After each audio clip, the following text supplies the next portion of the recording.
Hi everybody, it's Julie, Kansas City girl in a Colorado world. Today is Friday, July 22nd, and I am here with a Flosstube update. This is Flosstube number 97. We're getting really close to 100. I've got I'm hoping this will be a nice short video. I've got a few things to show you that I've worked on. I haven't finished anything, which is kind of surprising to me, but I've got some things that are getting really close to a finish. And I haven't bought very many things because I haven't been anywhere near a stitchy store, and I can't buy things online and have them shipped to me. So yeah, so not a lot of haul, just a couple of little things. So anyway, I'm going to start with previous finishes, which I also do not have much to show. So previous finishes is just things that I finished about a year ago. Just kind of like a highlight looking back on things that I finished a year ago, just because I just started doing it this year. So a year ago in 2021, I had actually not really finished anything, but I had gone through all of my works in progress, and kind of just periodically I would go through and kind of decide, like, do I still love this? Do I still want to stitch this? Do I still, like this project? Or am I, have my taste changed? Do I not like stitching on it? Like, what, whatever. So one project that I had as a work in progress for quite a while was Plum Street Samplers heritage sampler, and I decided that I just wasn't going to stitch this one. Nothing wrong with the pattern or my fabric or any, I just didn't want to stitch it anymore. So I took the little section I had started and I finished it up, and I made this little small, and this is George Washington crossing the Delaware, and I made it just into a little pillow. So there's that. And then the only other finish I had from a year ago was one of my 3 summer houses. So I'm going to just show those next video so I can just show all 3 together. So those were my summer in Cape Cod houses. So those were my previous finishes, and then I don't have any current finishes. So let me show you what I have been stitching on. So last video I showed a sneak peek of a reproduction sampler that I'm doing, and I kind of thought, I showed the sneak peek and then I thought, oh, well, I won't show it again until it's done. But I've been thinking, and it's like, why? Like, it's mine. I can do whatever. I don't know. There's something fun about keeping things like this a surprise until they're done and then doing a big reveal. But also, like, why not just show it? It's not done, it's not ready for purchase, but what's the harm in kind of showing a sneak peek? And then I hope to have this finished within a week or 2, and then I can actually hopefully release it. But this is what I primarily worked on for like a solid week after my last video. So this is a reproduction sampler which will be put out under Hemlock and Rye Stitchery, which is my design brand. And it's not available yet. And it doesn't, I think I'm going to call it EKL 1877 because those are the initials on this sampler. But here's where I'm at. It's just stitched with DMC, and it's stitched on 32 count R&R linen in the color Stars Hollow blend. So I'm really happy with how it's looking, and I am a little bit more than half done. So that's been a focus. Then I set this aside to catch up on the Witchy stitch along, but I do plan to get back to this really soon and get this finished up. And then I'm going to play around with possibly doing 2 colorways with this one, because the colors on the back of the sampler are way different. But I need to actually chart that out and see if I like it, because the colors are so a little weird and it might not look good. And then it's like, is anyone gonna want to stitch like these weird funky colors? So I kind of want to do a mock-up and see if it looks nice enough to actually stitch that second version. We'll see. I'm not sure. It could be great, or it could be like, yeah, no. So anyway, so I did get to the Witchy Stitcher Supernatural stitch along, because this is a stitch along I would like to keep up with this year, although I am already behind. So this is the Supernatural stitch along, and this is 40 count color and cotton fabric in the color Sweet Tea. And just today they released the 4th creature, so I was already one behind, because last week was the Banshee, which is right here, and then today was the Changeling. However, next week is a catch-up week. There won't be one released next Friday, so I hopefully will be able to get back to this and get this caught up. I'm using the called for colors, but I did change the skin on the Siren. So that took several days trying to catch up on that. So then I worked on the full moon stitch along, which is a stitch along I'm doing with my friends Karen, Jules, Alexis, Sarah, Michelle. I don't know if maybe a few other people have jumped on too, but basically we just stitch on the full moon, and we're most of us are stitching Kathy Barrick, the moons of 2022. We are gonna rechart to just say instead of the moons of 2022, it's gonna just say the full moons, because these don't change. I am not using any of the called for colors because I didn't have them. So I just grabbed silks from my stash, and I'm stitching this on 40 count Grandma's Stuffin' by Fortnite Fabrics. And it may not look like much, but I did a ton of the navy in this corner. This top border is like over 15,000 stitches or something alarming. It's a lot. So yeah, that took a while. But I mean, I think what I'm going to do is just start doing, I'll do a couple lengths of navy, and then I'll go stitch fun stuff down here, and then I'll do some more lengths and just kind of work on that border gradually. But that comes out hopefully once a month. I missed last month, so I did 2 days on it this month, trying to make up for that. And then I have been I was trying to do another stitch along, Kismus, in July with my friend Diana. It is Kismet Stitches, so she does this Christmas in July hashtag, but it's Kismus in July.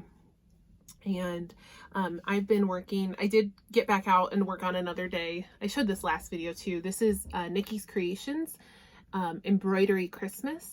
This is a 40 count color and cotton linen in the color Sampler Gold, and then I'm just using various random floss, mostly color and cotton floss. It's charted just with DMC, so I just pulled the DMC and then pulled a fancy floss that was similar. And I haven't gotten a lot done, but I did get back to it, and I put in the little sheep. It's not necessarily going to take very long to do. I just haven't had a chance to work on it a whole lot. I don't think this will be finished in July for Kismus in July. So then my car travel project is this plastic canvas kit from a designer called Innocent Bones, and the pattern is called Celestial Gothic. And this is cross stitch, but it's done on plastic canvas, which makes it very nice for car stitching, because I don't have to have a hoop or a Q-snap. It's got enough sturdiness to it that you can just stitch it just holding it. What I mostly did was all this white background, which this is done in tent stitch, which is just a half stitch. So it did go, so then it gives it kind of a needle point look. Everything else is a cross stitch, but the white is half stitch or tent stitch. So this is coming together quickly, but also like you know, using a lot of floss. I've used a lot of 310 already. Like this snake is taking forever. And then there's one over here. I've got to do a whole nother half moon motif down here. It's fast, but then it's also taking a while. But I do have fun stitching on this, and I think it's going to look really good. And it's a perfect car stitching project. It's been great for that. So then the last thing I was working on, and I was hoping I would have a finish for this video, but I didn't quite get there yet. I got back out Dark Queen of the Sea by Autumn Land Stitchery because the next Dark Queen stitch along is going to start September 1st, and I'm going to do it. And I figured I better get this one done before that one. So here is my queen, and I am on the back stitch. And then once I'm done with that, I just have to do beading. So I had her almost all stitched, except for I did not have this tentacle down here. I didn't have any of the, so I did all of this since I picked her up a couple days ago. I did all this, and then I came up and I did her crown and her coral antlers. I did chart my own crown and used metallic floss, and then I did all the back stitch at the top, and then now I'm on this back stitch on the tentacles, and I'm almost done. And then there's some beading just on the top half. So she will be done for next video. The big change I made to her was her hair color. I did chart my own hair color. Let me show you what the original looks like. So she came with a couple of options. There was the clothed option and the topless option. I did the topless. And then there was this like magic orb or a skull. I did the skull. There were two faces. I did this face. And then I changed her hair, and then I changed her crown.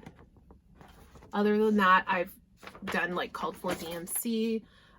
She's designed really, really beautifully, so I didn't really want to do it much in the way of changing this pattern. And I really can't wait for the next stitch along. I'm really excited to see how she's gonna look. So almost a finish, will be a huge finish when I do get that done, and that will be next video, I promise. I'm promising right now. Okay, so my haul, very, very little haul. When we were in Wyoming, I ran out of DMC ecru, and there was this little craft store in Pinedale, Wyoming that did sell some DMC, and it was like old. It was old DMC. It wasn't sorted. I mean, like, it had old labels, and it wasn't sorted by color. It was just like on a spinning rack. But I did find ecru. It was like 99 cents a skein. Whatever. I found ecru, but this craft store had like some yarn, some beading stuff. It was just like a lot of crafts, but just a few things. Like not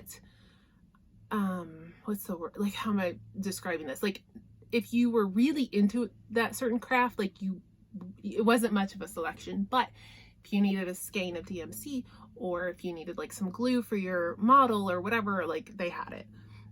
They had this cross stitch kit. So I've seen this online, and I just kind of hadn't actually seen it in person to buy it. It's a dimensions kit. It's a dimensions kit, and it's just Star Wars family. And I didn't need it, and I don't know when I'm gonna stitch it, but I wanted it. And it was like a small mom and pop store, so I wanted to be supportive. But that was really, in terms of cross stitch, they just had like the random old DMC. They had that Star Wars kit, and then they had like two random small dimensions kits, not big ones. You know, like the small, like 5x7. So not a whole lot. I don't even think they had like needles. I don't think they even had Ada. So yeah, anyway, I got that. And then I was thrift store shopping for, trying to find a frame for Dark Queen, which I have not found yet, but I will. And at one thrift store, I found these brand new embroidery kits. So I grabbed these. It's like all three of them for $5, I think. and they came with hoops. So I picked those up. And then at the next thrift store I went to, where I again did not find a frame, but I did find this old Design Works kit. I cannot find a year anywhere on this, so I'm not sure how old this is, but it's called Bear Country, and I really like this. I like the autumn colors, like the fall vibes. I like the bear. I like the little camping and all the motifs inside the bear. So the kit did come with the Ada, and then it came with some of the DMC. I don't know. So it was open at the top, so I don't know if some of them just fell out or what happened, but it does have the big piece of oatmeal Ada, and luckily the chart does have, it's in DMC, so I can just use my own DMC for this chart. And then the last thing I bought for my haul is I did buy a pattern off of Etsy from the Witchy Stitcher, who's one of my favorite designers. She collaborated with Caffeined Bat, and they collaborated on these two patterns. It's the Coffin Bound Coffee Company, and the patterns have some of the same design elements, but they're just slightly different. So this is the one that I decided I wanted to stitch, and so I bought that as a PDF on Etsy. So that is it for cross stitch. I'm going to talk about a couple books I've read recently, and then we'll be out of here. So on Kindle Unlimited, I read A Dance with the Fae Prince by Elisa Kova. This is the second book. So the third book I think is coming out like next month or sometime soon. This is just, I would just call this fantasy. There is some romance, but it's not like really heavy on romance. Not heavy on like explicit sex scenes or anything. It's mostly just fantasy. But the first book was, I think the first book was called A Deal with the Elf King. And these are, so they're set in the same world, but they don't really overlap. So you don't have to have, like, you don't have to read the first one to read the second one. Like, it'll still make sense. But I actually really enjoyed the first one, so I decided I'd go ahead and read the second one. And I did enjoy this one as well. It's weird, like, they don't wow me, but they're just like solid, good fantasy. They're well written.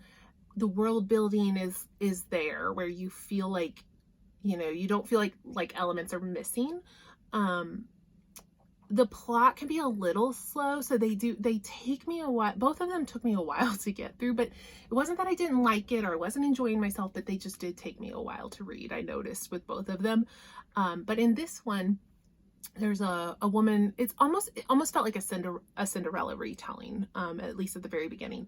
So a woman is living with her stepmother and her stepsisters. Her father has died. She's mistreated. They treat her, she's basically Cinderella, like she's the help. And then someone comes along and like offers for her hand in marriage and removes her from the house, and she goes to live with him, and turns out he's not who maybe he presents to be. So then it kind of felt like a Beauty and the Beast kind of vibe. But anyway, she ends up going into the Fae realm, and then it goes from there. I'm not going to go through the whole plot or give spoilers, but it was a nice, enjoyable fantasy. Like, if you're looking for just a nice fantasy read on Kindle Unlimited, this was a good one, and I really did like the first one too. So there is some romance. It's just not a ton of romance. But speaking of romance, then I reread Persuasion by Jane Austen. So this was because the Netflix adaptation was coming out, which it did come out last week. I haven't watched it yet. I'm going to watch it. I might watch it tonight. I'm going to watch it really soon. It's getting horrible reviews. People are saying it's awful. I can't wait to watch it. I love stuff like that. Like, that just makes me want to watch it more. If people say it's terrible, I'm like, oh, I got to see for myself. But I always go into these things with open minds. So I'm still going to watch it. I'm still excited to watch it, but I decided I might as well reread Persuasion. So I actually listened to it on Audible. It's, if you have an Audible subscription, there is an Audible Plus version of Persuasion where you don't have to pay like an extra credit to listen. So I did the Audible version, and it's a story I already know and I love, and it was great. So Persuasion by Jane Austen. I'm not going into the plot. Am I? Do I need to go into the plot? I mean, it's a romance. It's Jane Austen. It's a classic, and it is one of my favorites. I would put it right up there with like Emma and Pride and Prejudice as my favorites. So that was great. So then I read Firekeeper's Daughter by Angeline Boulley. Now, this is a young adult contemporary. And I have it, it's here somewhere, but I didn't feel like digging it out. So I'm just going to have to put a picture in. But this was a book that came out well over a year ago, and it got really good reviews, a lot of hype. People were talking about it a lot. And I loved this book. I thought it was so great. So it's not really my usual like genre, but it was so good. So it's like I said, it's a contemporary young adult, but it doesn't read like a young adult. And the main character, Donis, she is 18 or 19 in this story. It felt young adult in that she's trying to like find herself and kind of figure out her place in the world, and which college she wants to go to, and like what she wants to do with her life. So that felt kind of young adult, but otherwise it didn't have that juvenile feeling.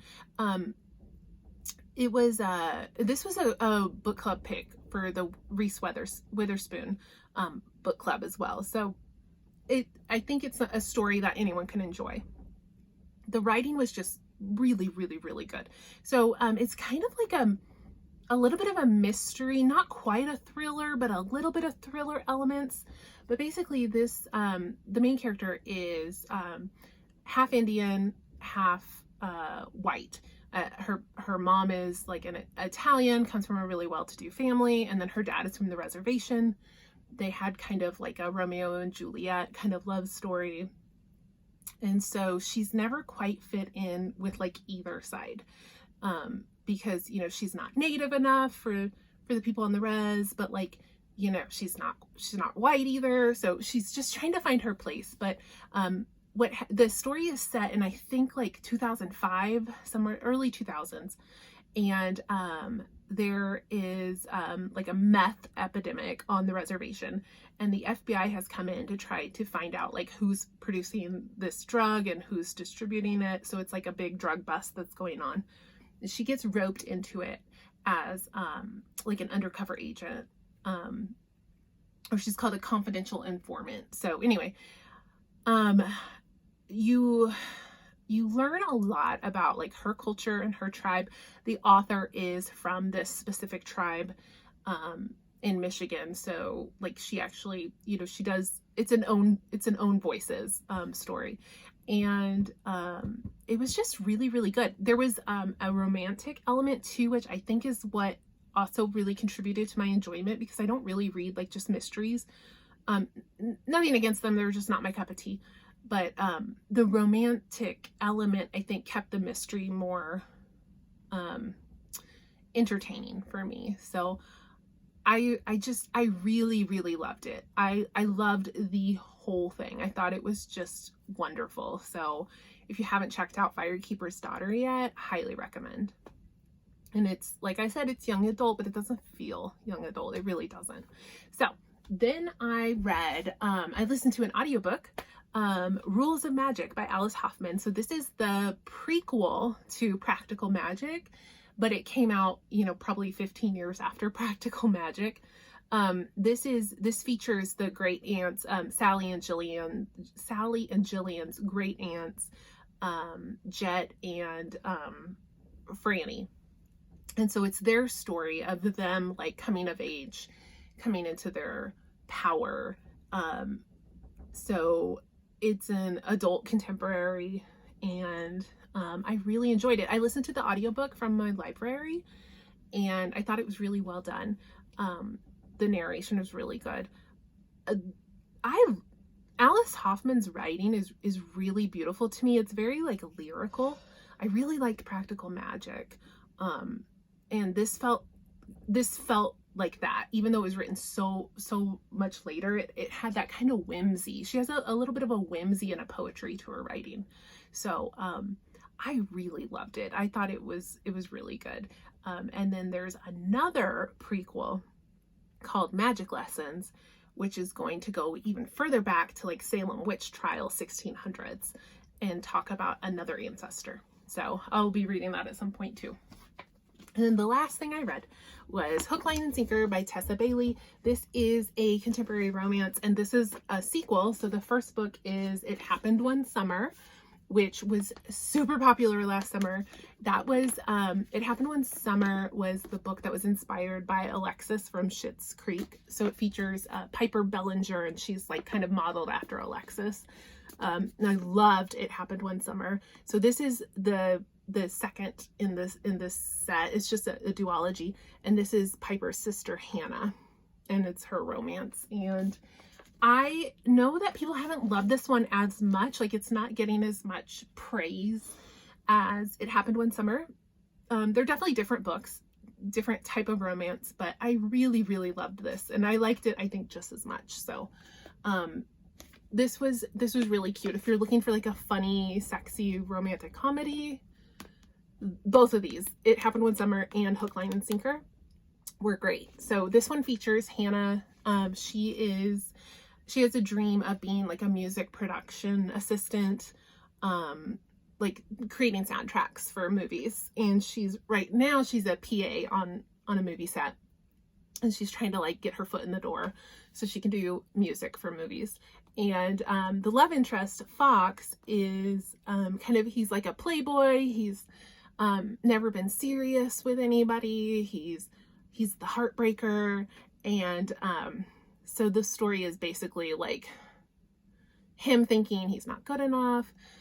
He's super attracted to her, but you know, she's special and he doesn't want to do her like that. And it's kind of him coming to terms with, basically he needs to go to therapy. Like the whole book, it's like, dude, go to therapy. And he doesn't go to therapy. So that's like really my only criticism about this book, because otherwise I very much enjoyed it. But the whole book, I'm like, no therapy still? No, none. But otherwise, no, it was fine. I really enjoyed it. It was good. So that's what I read. So that is all I have for now. And thanks for watching if you made it this far, and I will see you next time. Bye.